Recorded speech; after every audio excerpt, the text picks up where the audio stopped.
כשאני יוצאת החוצה, הדרכון שלי תמיד איתי. So, ulitin ko, כשאני יוצאת החוצה, הדרכון שלי תמיד איתי.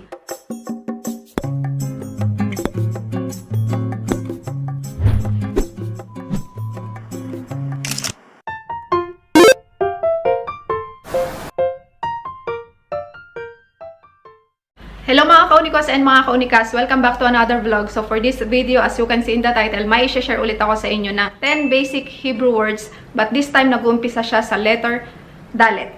So kung hindi nyo pa napapanood yung aking mga previous vlogs about basic Hebrew tutorials, then you can check my playlist Learning Hebrew. And kung kayo naman ay into Hebrew written format, then you can check my Facebook page kasi doon ako madalas mag-upload ng aking mga Hebrew translations on a written format nga. So you can check my Facebook page, Unica Ihla as well. And please don't forget to like and follow my page for your daily dose of Hebrew language. And bago tayo mag-proceed, kung bago ka lang dito sa channel ko and kung kayo ay into Hebrew language, kung gusto nyong matuto ng Hebrew language in Tagalog, then ayun nga, huwag nyong kalimutang mag-subscribe dito sa aking YouTube channel. And huwag nyo rin kalimutang itap yung notification bell para ma-notify kayo every time na meron akong upload na bagong video.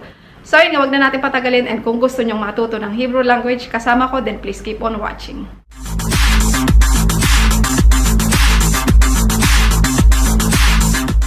So, kung matagal na kayo dito sa aking channel, alam nyo na yan na ito yung ating secret kapag ako ay nag-share sa inyo ng mga Hebrew tutorials kasi para hindi nga ako malito and meron na tayong pattern. So, dito ko na nga sinulat yung ating basic Hebrew words that starts with letter Dalet. And, ang first word natin is the word honey. So, ano ang honey in Hebrew? So, honey in Hebrew is dvash. Ganun lang siya kasimple. So, ulitin ko. Honey in Hebrew is dvash. Dvash. Okay? So, ang ating example dito is Tei im dvash zetov leshiul. So, ulitin ko. Tei im dvash zetov leshiul. Which means, Tei im honey is good for cough. Second word natin is the word fish. So, ano yung fish in Hebrew? So, fish in Hebrew is dag. Ganun lang siya kasimple.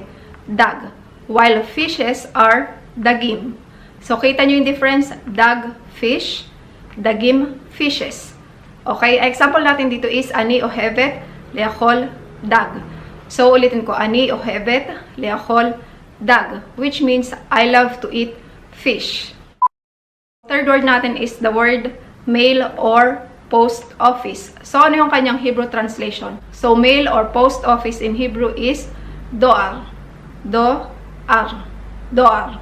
Okay? Example natin dito is, אני צריכה ללכת לדואר לשלוח חבילה.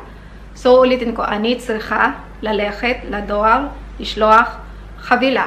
Which means, I need to go to the post office to send a package. Okay, fourth word natin is the word aunt.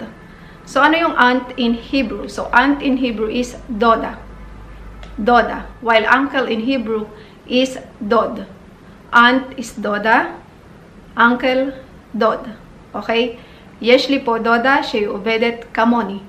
So, ulitin ko. יש לי פה דודה שהיא עובדת כמוני. Which means, I have an aunt here who works like me.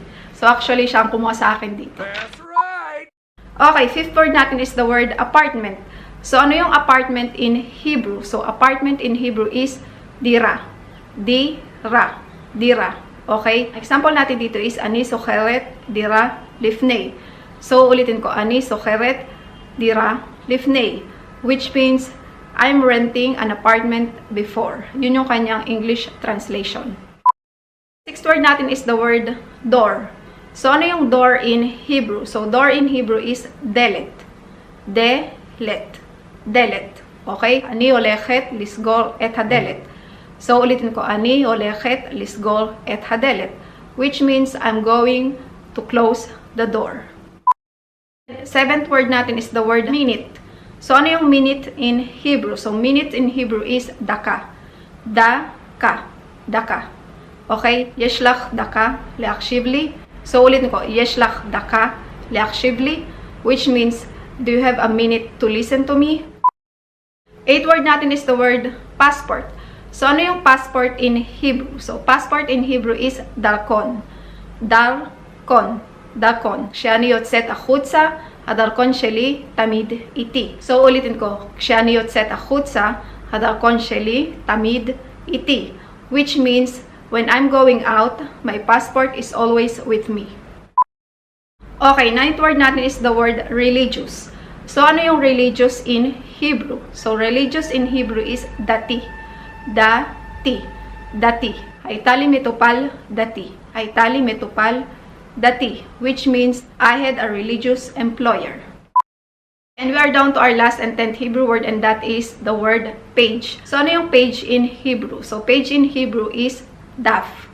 Ganun lang siya, kaikli. Daf. Well, pages are dapim. Daf, page, dapim, pages. Okay, and ang ating example dito is anitzir chaliftoach, daf chadash, b'chaim sheli. So, ulitin ko, anitzir chaliftoach, daf chadash, b'chaim sheli. Which means, I need to open a new page in my life. Char. Bago ko tapusin tong ating vlog for today, let's have a recap ng ating pinag-aralan for today na 10 basic Hebrew words that starts with letter Dalet. So, yung ating number 1 is the word honey. So, honey in Hebrew is dvash. Yung ating second one is the word fish. So, fish in Hebrew is dag. Third word is mail or post office, and that is doal. Fourth word natin is the word aunt, which means doda. Uncle, dod. Fifth word natin is the word apartment, which is dira.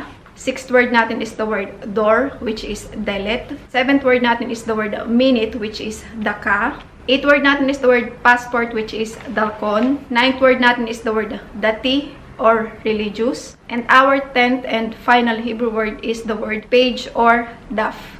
Okay?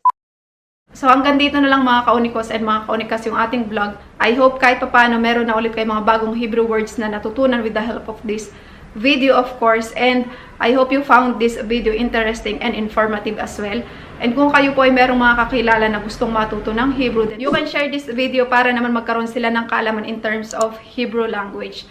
And yun nga, kung meron kayong mga kakilala na bago pa lang dito sa Israel, mga bagong caregivers na katulad po namin, then you can share this video as well para, ayun nga, kahit papaano ay makatulong tayo sa kanila. Although, hindi ako nakapag-disclaimer sa umpisa na hindi po ako native speaker ng Hebrew language.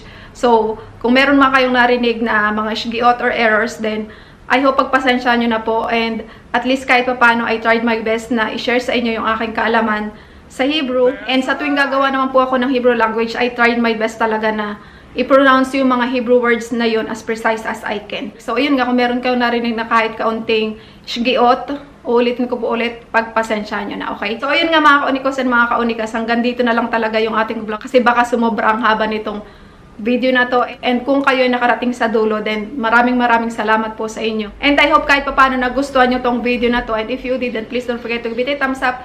And ayun nga, kung hindi pa kayo nakapag-subscribe dito sa aking YouTube channel, then please don't forget to subscribe and hit that bell button beside it para ma-notify kayo every time na meron akong upload na bagong video. And kung kayo merong comment, suggestions, or anything, then please don't hesitate to comment in the comment section down below. Okay? I hope makita ko pa kayo next time, and thank you so much po ulit. God bless us all. Bye!